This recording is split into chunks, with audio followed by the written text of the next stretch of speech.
কিছু কিছু ব্যাপার আছে যেগুলোতে রোজা ভাঙে না, কিন্তু আমাদের মধ্যে ব্যাপক সংশয় তৈরি হয়, কনফিউশন তৈরি হয় যে আসলে কি রোজাটা ভাঙলো কিনা।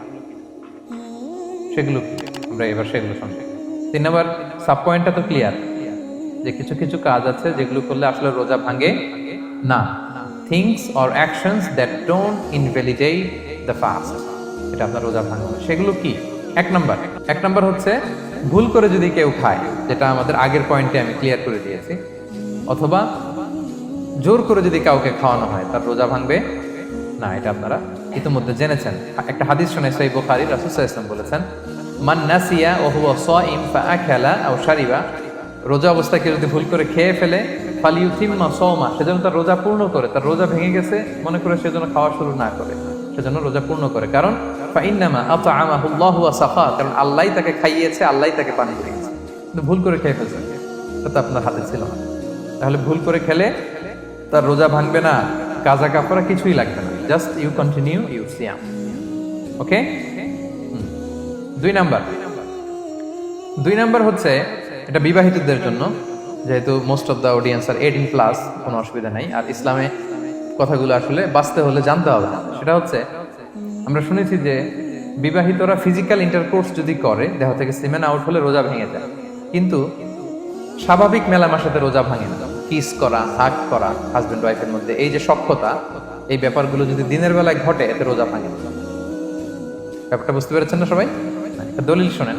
আম্মাজান আয়েশা রাদিয়াল্লাহু তাআলা আনহা বলেন, কানা নবী সাল্লাল্লাহু আলাইহি ওয়াসাল্লাম ইয়াকাব্বিলু ওয়া হুয়া সাইম, রমাদানের রোজা অবস্থায় তিনি আমাদেরকে কিস করতেন, ওয়া ইউবাশিরু, আমাদেরকে হাগ করতেন, ওয়া হুয়া সাইম, রোজা অবস্থায়। এতে রোজার কোনো সমস্যা হতো না। তবে এটা রিকমেন্ডেড না।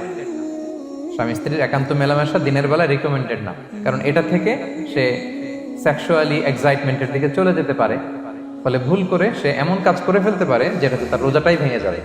আর ইচ্ছা করে রোজা ভাঙলে কি করতে হয়? কাজাও কাফারাও, খবর আছে না? সেজন্য এটা খেয়াল রাখতে হবে। 3 নাম্বার, এটাকে আরবিতে বলে আল ইহতিলাম, ওয়েট ড্রিম, বাংলায় বলে স্বপ্ন দোষ। ঘুমের মধ্যে এমন কিছু দেখলেন, ফলে আপনার সিমেন আউট হলো, আপনার রোজা ভাঙবে না। কারণ এটা কি ইচ্ছা করে করছেন আপনি? এটা কার হাতে? আল্লাহর হাতে। এতে রোজা ভাঙে না। শুধু আপনি ঘুম থেকে উঠে ফরজ গোসলটা করে নিলেই হবে। প্রিয় ভাইরা, মুসলিম কমিউনিটির ভাইরা, কথা কি বুঝতে পারতেছেন? আচ্ছা। 4 নাম্বার হচ্ছে ব্লাড টেস্ট। অনেকে বলে যে হুজুর ব্লাড টেস্ট করা যাবে কিনা রমাদানে। ব্লাড টেস্ট করা যাবে। ব্লাড টেস্ট করলে রোজা ভাঙে না। এটা খুবই জরুরি একটা মাসালা, প্রায় আমাদের লাগে। 1-2 সিরিঞ্জ ব্লাড নিলে ভাঙে না। তবে যদি অনেক বেশি অ্যামাউন্টের ব্লাড নেয়, এতে যদি আপনি ক্লান্ত হয়ে পড়েন, সেক্ষেত্রে আপনি রোজা ভাঙতে পারবেন, পরে কাজা করলে হবে। 5 নাম্বার হচ্ছে অনিচ্ছাকৃত বমি। এটা আমি আগেও ক্লিয়ার করেছি যে ইচ্ছাকৃত বমি করলে রোজা ভাঙে, কিন্তু অনিচ্ছাকৃত যদি বমি চলে আসছে, ভমিটিং হচ্ছে, আমার রোজা ভাঙবে না। 6 নম্বরে নোজ ব্লিডিং, নাক দিয়ে অনেকে রক্ত পড়ে না, নাক দিয়ে রক্ত ঝরলে মানুষের রোজা ভাঙে না, আনলেস যদি অনেক বেশি অ্যামাউন্টের হয়, আপনি ক্লান্ত হয়ে পড়েন, তখন তো আপনি রোজা ভাঙতে পারবেন। 7 নাম্বার, রোজা রেখে দাঁত ফেলতে পারবো কিনা। জি, রোজা রেখে আপনি আপনার দাঁতকে রিমুভ করতে পারবেন, খুব বেশি যাতে রক্ত বের না হয় সেটা আপনি খেয়াল রাখবেন। দাঁত ফেললে যে রক্ত বেরোয়, এতে রোজা ভাঙে না। 8 নম্বর পয়েন্টটা খুবই গুরুত্বপূর্ণ, এটা খেয়াল করে শুনতে হবে। কান দুইটা খরগোশের কানের মতো খাড়া করে শুনেন, খুব মনোযোগ দিয়ে। 8 নম্বরটা হচ্ছে ইনজেকশন। রোজা রেখে ইনজেকশন দেওয়া যাবে কিনা। কিছু কিছু ইনজেকশন দেওয়া যাবে, কিছু কিছু দেওয়া যাবে না। কোনগুলো দেওয়া যাবে না? এনার্জেটিক ইনজেকশন দেওয়া যাবে না। যে ইনজেকশনে ফুড সাপ্লিমেন্টারি আছে, যেটার মধ্যে নিউট্রিশন ভ্যালু আছে, এই ইনজেকশনগুলো দেওয়া যাবে না। এমনও ইনজেকশন আছে যেটা দিলে 7 দিন আপনার আর খাওয়া লাগবে না, একেবারে তরটা যাবে। এরকম ইনজেকশন দেওয়া যাবে? তো আপনি সিস্টেম করে খাইলেন কেমন যেন, তাই না? আপনি অন্য ওয়েতে দেহে এনার্জি ইনপুট করলেন, এটা করলে রোজা ভেঙে যাবে। তাহলে food supplementary injection, nutrition value আছে এরকম injection, energetic injection, energy boost up করে এরকম ইনজেকশন দিলে রোজা ভেঙে যায়, এগুলো দেওয়া যাবে না। কিন্তু পেইন কিলার যে ইনজেকশনগুলো আছে, এটা দিতে পারবেন। পেইন কিলার ইনজেকশন দিতে পারবেন, অ্যান্টিবায়োটিক ইনজেকশন দিতে পারবেন, অ্যানেস্থেটিক ইনজেকশন দিতে পারবেন, এই জাতীয় মেডিকেশন ইনজেকশনগুলো দিতে পারবেন। কোভিডের যে ইনজেকশন, এগুলো আপনি দিতে পারবেন। এগুলোতে রোজা ভাঙে না, কারণ এগুলোতে আপনার স্টোমাকে কিছু পৌঁছেও না, আপনাকে শক্তিবর্ধক কিছু দেহে প্রবেশও করাচ্ছে না, আপনার এনার্জিও বাড়ে না। আপনার এনার্জি বাড়ে না, আপনার নিউট্রিশন ভ্যালু অ্যাড হয় না, আপনার স্টোমাকে কিছু পৌঁছে না, এই জাতীয় সব ইনজেকশন দেওয়া যায়। ইনজেকশন পয়েন্টটা ক্লিয়ার? 9 নম্বরে কিছু কমন ব্যাপার আছে। এই কমন জিনিসগুলো আমাদের মনের মধ্যে প্রায় প্রশ্ন জাগে যে এগুলো করা যাবে কি যাবে না, এগুলো ক্লিয়ার করি। এর মধ্যে 1 নম্বর হচ্ছে টুথপেস্ট। রোজা রেখে টুথপেস্ট দিয়ে ব্রাশ করা যাবে কিনা, বলেন যাবে কি যাবে না? যাবে কে কে হাত তুলুন তো দেখি। হ্যাঁ, মাত্র 1 জন, 2 জন, 3 জন, 4 জন, 5 জন, 6 জন, দল ভারী হচ্ছে আস্তে আস্তে। হ্যাঁ, টুথপেস্ট দিয়ে ব্রাশ করা যাবে কি যাবে না? যাবে মাত্র 5 জন, আর যাবে না কয়জন দেখি? যাবে না, অনেকে যাবে না, অনেকে হাত তোলে না, ভাবছে কোন জায়গায় হাত তুলে কোন বিপদে পড়ি। চুপচাপ দেখি যে কোনটা জিতে। যাবে না? যাবে না, দল ভারী না? যাবে? এই সুন্দর বলছে, যাবে, কিন্তু না করাই ভালো। হ্যাঁ, যাবে। টুথপেস্ট দিয়ে ব্রাশ করলে রোজা ভাঙে না, তবে যদি খুব স্ট্রং টুথপেস্ট হয় এগুলো ব্যবহার না করা ভালো।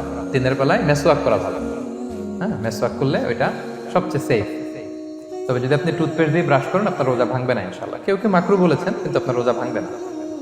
মাউথ ওয়াশ সেম, যাবে, কিন্তু রেকমেন্ডেড না। হ্যাঁ, গার্গল করতে গেলে আবার ভিতরে চলে যাবে। সিম্পলি কুলি করা যাবে, কিন্তু আপনার রোজা ভাঙবে না। কিন্তু দিনের বেলায় আমরা টুথপেস্ট, মাউথ ওয়াশ এগুলো ইউজ না করে কোনটা সাজেস্ট করি? কোনটা? মেসওয়াক করেন তো আপনারা?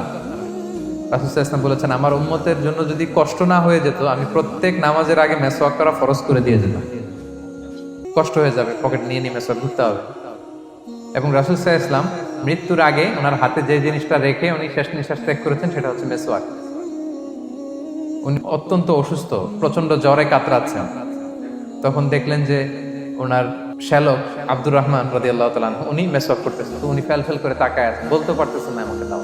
আম্মা জান আয়েশা বুঝতে পারলেন যে রাসূল মনে হয় চাচ্ছেন, উনি এটা নিয়ে এসে নিজে চাবালেন। রাসূল ইসলাম চাবায় যে নরম করবেন এই শক্তিটাও গায়ে নাই। আম্মা জান নিজে চাবিয়ে রাসূল ইসলামের হাতে দিলেন, রাসূল ইসলাম মেসওয়াক করলেন। এই মেসওয়াক করার কিছুক্ষণ পরে তিনি ইন্তেকাল করলেন। আরবাউন মিন সুনানিল মুরসালিন, 4টা সুন্নাত, এটা সব নবীদের মধ্যে ছিল। এর মধ্যে একটা হচ্ছে আসওয়াক, মেসওয়াক। মেসওয়াক করবেন তো আপনারা? আচ্ছা, এরপর রোজা রেখে আতর দেয়া যাবে, কোনো সমস্যা নাই। পারফিউম দেয়া যাবে, সমস্যা নেই। আই ড্রপ দেয়া যাবে, চোখে ড্রপ দেয়া যাবে, আইলাইনার দেয়া যাবে, কাজল দেয়া যাবে, এগুলোতে রোজা ভাঙে না। এরপরে ডায়াবেটিক পেশেন্ট যারা আছে তারা ইনসুলিন দিতে পারবেন, এত রোজা ভাঙে না। এটা আমাদের লাগে না, আমাদের অনেক মুরব্বীদের দিতে হয়, আমাদের আব্বা আম্মাদের। তো এটা আপনারা জেনে গেলেন, ইনসুলিন দিলে রোজা ভাঙে না।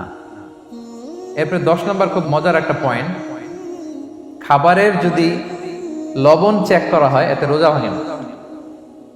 তবে ঘরে আপনারা এটা ট্রাই করবেন না, এটা রেকমেন্ডেড না। এটা কখন রেকমেন্ডেড? এটা বড় শেফদের জন্য। লেটস সে রমাদানে 1000 লোকে বিরিয়ানি করা হবে, আল্লাহর বান্দারা রোজাদাররা খাবে, এটা লবণ বেশি হলে খাইতে পারবে? পারবে না।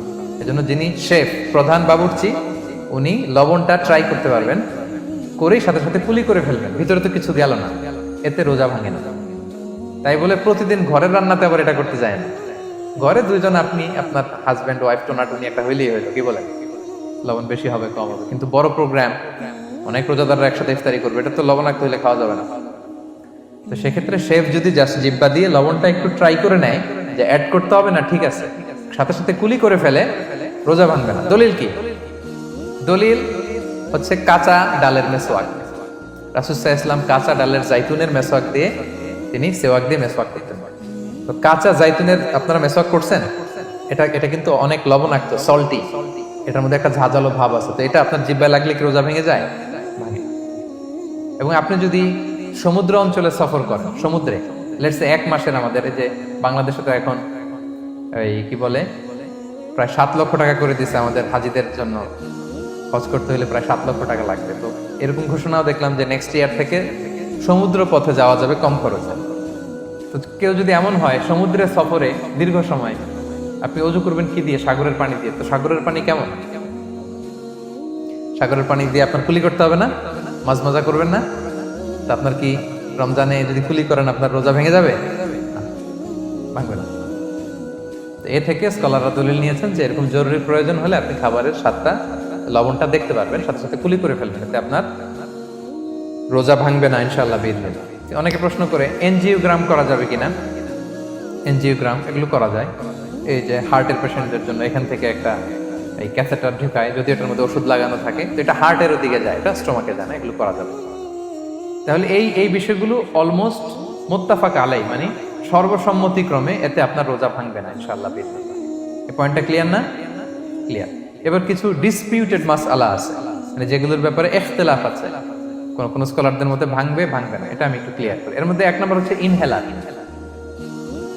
অ্যাজমার পেশেন্ট যারা আছে, অ্যাজমা অনেকের দেয়া লাগে না ইনহেলার।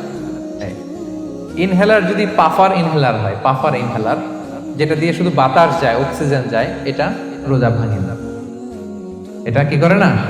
রোজা ভাঙে না। পাফার ইনহেলার যেটাতে অক্সিজেন পাস করে, রোজা ভাঙবে না। কিন্তু যদি ভ্যাপোরাইজেশন হয়, অথবা একটা আছে DPI, dry powder inhaler, punch করলে একটা পাউডার সহ ভিতরে যায়, অ্যাজমাটা কমায় দেয়, ওই পাউডার দিয়ে করলে কিন্তু রোজা ভেঙে যাবে। ভ্যাপোরাইজেশন হলে বা ডিপিআই ইনহেলার হলে আপনার রোজা ভেঙে যাবে। ইনহেলার ক্লিয়ার তো সবার কাছে? আচ্ছা, এরপরে যাই সামনে। সাপোসিটরি বুঝেন তো না? ডুশ বলে, প্রচন্ড জ্বর, জ্বর কমে না, তখন ডাক্তার বলে যে পাই পথে, অ্যানাল পিল বলে এগুলোকে, পাই পথে এটাকে ইনপুট দিতে হয়। এই সাপোসিটরি এটা একটা ডিসপিউটেড মাসালা। হানাফি স্কুল অফ থটে রোজা ভেঙে যায়। আমরা যেহেতু বেশিরভাগ হানাফি স্কুল ফলো করি, হানাফি মাযহাব, তো আমরা এটাই সাজেস্ট করি সাপোসিটরি না দেওয়া। তবে অন্যান্য স্কলারদের মতে রোজা ভাঙবে না, বিশেষ করে ইবনে তাইমিয়া আলাইহি রাহমার মতে রোজা ভাঙবে না। এখানে প্রসঙ্গ যেটা হচ্ছে, সাপোসিটরি সাধারণত দিতে হয় ইমার্জেন্সি পিরিয়ড, কি বলেন, জ্বর আর কমে না, কঠিন অবস্থা, তো ওই অবস্থায় তো রোজা এমনি ভাঙা যায়। প্রচন্ড অসুস্থ হলে ভাঙা যায় না রোজা? ভাঙা যায়। তো আপনি রোজা ভাঙবেন, পরে কাজা করে ফেলবেন, সাপোসিটরি দিবেন, অসুবিধা নেই। আচ্ছা, এয়ার ড্রপ, কানের যে ড্রপ আছে, এটার মডার্ন স্কলারদের মতে, যে ফিক একাডেমিগুলো আছে, এদের মতে রোজা ভাঙবে না, কিন্তু হানাফি স্কলারদের মতে রোজা ভেঙে যাবে। তো আমরা সাজেস্ট করি এটা আপনি না দেন, আগে পরে দেন। 3 নাম্বার, হার্টের পেশেন্টদের একটা ওষুধ দিতে হয়, এটাকে নাইট্রোগ্লিসারিন ট্যাবলেট বলে, জিহ্বার নিচে দেয়, দেওয়ার সাথে সাথে বডি এটা অ্যাবজর্ব করে ফেলে, ওষুধটা থাকে না জিহ্বার নিচে। জিহ্বার নিচে এটাকে প্লেস করলে সাথে সাথে এটা বডি অ্যাবজর্ব করে, এখানে আবার পাম্প শুরু হয়ে যায়।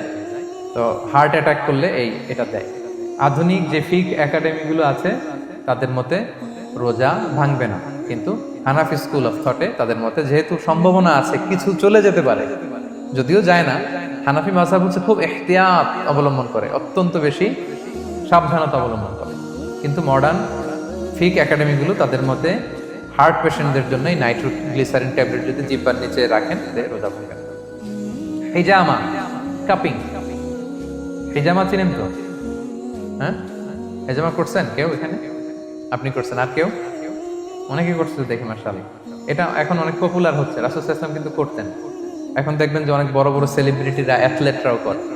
এরকম কাপিং এর টিউব আছে, পিঠে একটু কেটে ওটাকে লাগায় দেয়, আস্তে করে এই রক্তগুলো বের করে ফেলে, ব্যথা ট্যাথা, পেইন টেন এগুলো কমে যায়।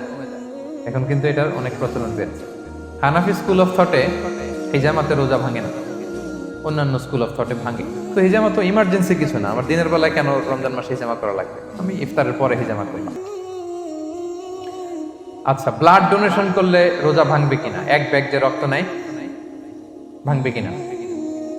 হাম্বালি মাযহাব অনুযায়ী ভেঙে যায়, হানাফি মাযহাব অনুযায়ী ভাঙে না। আমরা হানাফি স্কুল ফলো করি, সো আপনি ব্লাড ডোনেট করতে পারবেন, ভাঙবে না। তবে অনেক ব্লাড ডোনেট করার কারণে যদি আপনি অসুস্থ হয়ে যান, দুর্বল, ওই অসুস্থতার কারণে আপনি ভাঙতে পারবেন। তবে এটা রেকমেন্ডেড, যদি ব্লাডের কারণে মুমূর্ষু রোগীর জীবন যায় অবস্থা, তখন অবশ্যই আপনি ব্লাড ডোনেশন করবেন, যাতে করে একজন মুমূর্ষু রোগী জীবন ফিরে পায়। এই পয়েন্টটা তো ক্লিয়ার না সবার? তো এই ছিল সম্মানিত সুধী কিছু মৌলিক বিষয়, যেগুলো করলে আমাদের রোজা